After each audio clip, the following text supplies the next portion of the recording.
ప్రధాని నరేంద్ర మోడీ వరుసగా మూడోసారి ప్రధానిగా ప్రమాణ స్వీకారం చేయగా, మోడీతో పాటు మరో 71 మందితో కేంద్ర మంత్రులుగా ప్రెసిడెంట్ ముర్ము ప్రమాణం చేయించారు.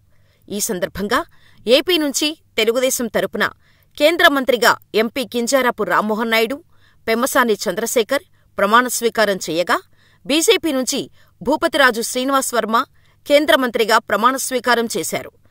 అసలు వీరికి కేంద్ర మంత్రి పదవులు ఇవ్వడానికి కారణం, వీరికి ఆ అర్హత ఉందా, వారి రాజకీయ చరిత్ర ఏంటి అనే విషయాలను తెలుసుకుందాం. కింజరాపు రామ్మోహన్ నాయుడు. కింజరపు ఎర్రన్నాయుడు వారసుడిగా రాజకీయాల్లోకి ఎంట్రీ ఇచ్చిన రామ్మోహన్ నాయుడు శ్రీకాకుళం నుంచి హ్యాట్రిక్ కొట్టారు. 2014 నుంచి ఆయన శ్రీకాకుళం నుంచి ఎంపీగా గెలుపొందుతూ వచ్చారు. అయితే రామ్మోహన్ నాయుడు తండ్రి ఎర్రన్నాయుడు కూడా గతంలో కేంద్ర మంత్రిగా పనిచేశారు.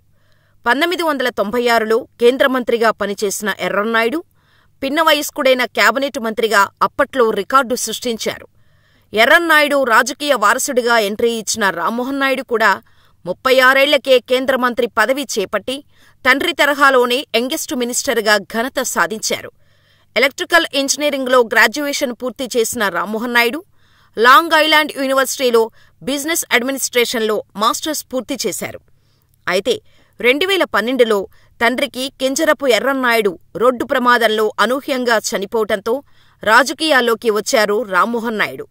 2 ఏళ్లలోనే 2014లో జరిగిన సార్వత్రిక ఎన్నికల్లో శ్రీకాకుళం నుంచి ఎంపీగా గెలుపొందారు. 26 ఏళ్ల వయసులో ఎంపీగా గెలిచిన రామ్మోహన్ నాయుడు 16వ లోక్సభలో పిన్న వయస్కులైన ఎంపీలలో రెండోవాడిగా నిలిచారు. అంతేకాదు, టీడీపీ అధినేత చంద్రబాబు నాయుడు స్కిల్ కేసులో అరెస్టైన సమయంలో రామ్మోహన్ నాయుడు కీలకంగా వ్యవహరించారు. నారా లోకేష్తో కలిసి ఢిల్లీలో కీలకంగా వ్యవహరించారు. వీటితో పాటుగా ఎంపీగా పలు పార్లమెంటరీ స్టాండింగ్ కమిటీలలో సభ్యుడిగా రామ్మోహన్ నాయుడు పనిచేశారు. 2020లో లోక్సభలో అతని ప్రదర్శనకు గాను సంసద్ రత్న అవార్డుతో సత్కరించారు కూడా. ఇక పెమ్మసాని చంద్రశేఖర్ విషయానికి వస్తే, గుంటూరు జిల్లా తెనాలి మండలం బుర్రిపాలెంలో జన్మించిన పెమ్మసాని చంద్రశేఖర్ తల్లిదండ్రులు సువర్చల సాంబశివరావు. ఎంబీబీఎస్, ఎండీ పూర్తి చేసిన చంద్రశేఖర్ వయస్సు 47 ఏళ్లు. భార్య డాక్టర్ శ్రీరత్న. వీరికి కుమారుడు, కుమార్తె ఉన్నారు. చంద్రశేఖర్ తండ్రి సాంబశివరావు తెలుగుదేశం పార్టీ ఆవిర్భావం నుంచి పార్టీ కార్యక్రమాల్లో చురుగ్గా పాల్గొన్నారు. వ్యాపారరీత్యా నరసరావుపేటలో స్థిరపడ్డారు. మాధురి సాంబయ్యగా నరసరావుపేట ప్రాంత ప్రజలకు సుపరిచితులు. చంద్రశేఖర్ ఎంసెట్లో 27వ ర్యాంకు సాధించి ఉస్మానియా మెడికల్ కళాశాలలో ఎంబీబీఎస్ సీటు సాధించారు.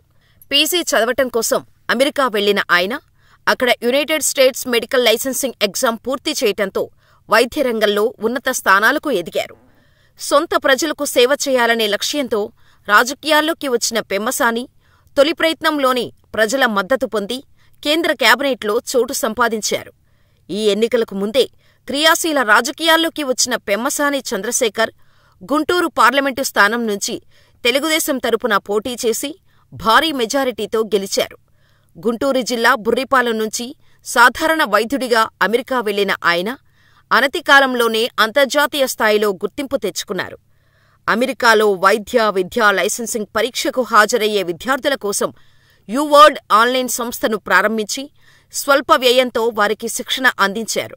ఆ తర్వాత ఈ సంస్థ వివిధ కోర్సుల్లో పరీక్షలకు ఆన్లైన్ శిక్షణ ఇస్తూ అతి కొద్ది కాలంలోనే వేల కోట్ల రూపాయలకు ఎదిగింది. అంతర్జాతీయంగా ఆయనకున్న అనుభవం రాష్ట్రానికి పరిశ్రమలు తీసుకురావడం, ఇక్కడి యువతకు ఉపాధి అవకాశాల కల్పనలో ఉపకరిస్తుందనే ఉద్దేశంతో ఆయనను కేంద్ర మంత్రి పదవికి చంద్రబాబు ఎంపిక చేసినట్టు తెలుస్తోంది. భూపతిరాజు శ్రీనివాస్ వర్మ విషయానికి వస్తే, కౌన్సిలర్ నుంచి కేంద్ర మంత్రి వరకు అంచెలంచెలుగా ఎదుగుతూ వచ్చారు. భీమవరానికి చెందిన శ్రీనివాస్ వర్మ డిగ్రీ చదువుతుండగా వామపక్ష విద్యార్థి సంఘానికి నాయకత్వం వహించారు. 1990లో బీజేపీలో చేరారు. ఏబీవీపీలో చురుగ్గా పనిచేసి పార్టీలో గుర్తింపు పొందారు. 1992 నుంచి 95 మధ్యలో జిల్లా యువమోర్చా అధ్యక్షుడిగా పనిచేశారు. 2008 నుంచి 2014 వరకు 2 సార్లు బీజేపీ జిల్లా అధ్యక్షుడిగా కొనసాగారు. 2014లో భీమవరం పురపాలక వార్డు కౌన్సిలర్గా గెలుపొందారు. ఇన్ఛార్జీ చైర్మన్గానూ సేవలందించారు. తాజాగా కూటమి తరపున నరసాపురం అభ్యర్థిగా పోటీ చేసిన భూపతిరాజు శ్రీనివాస్ వర్మ వైఎస్సార్సీపీ అభ్యర్థి ఉమాబాలపై 2,76,802 ఓట్ల భారీ మెజారిటీతో విజయం సాధించారు.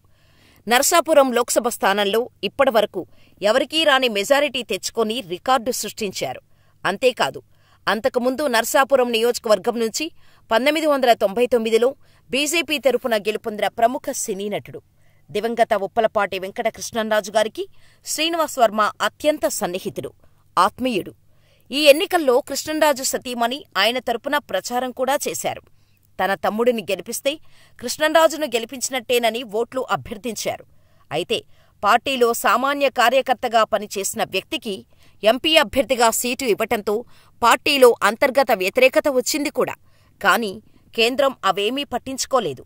మొదటి నుంచి పార్టీ కోసం క్రమశిక్షణగా పనిచేసిన వర్మవైపే మొగ్గు చూపింది. మూడోసారి ప్రధానిగా ఎన్నికైన మోడీ తన మంత్రివర్గంలో శ్రీనివాసవర్మకు అవకాశం కల్పించారు. అహర్నిశలు కష్టపడటం వల్లే తనకీ కేంద్ర మంత్రి పదవి దక్కింది. నరసాపురం నుంచి కేంద్ర మంత్రిగా ఎన్నికైన రెండో మంత్రిగా చరిత్రలో నిలిచారు.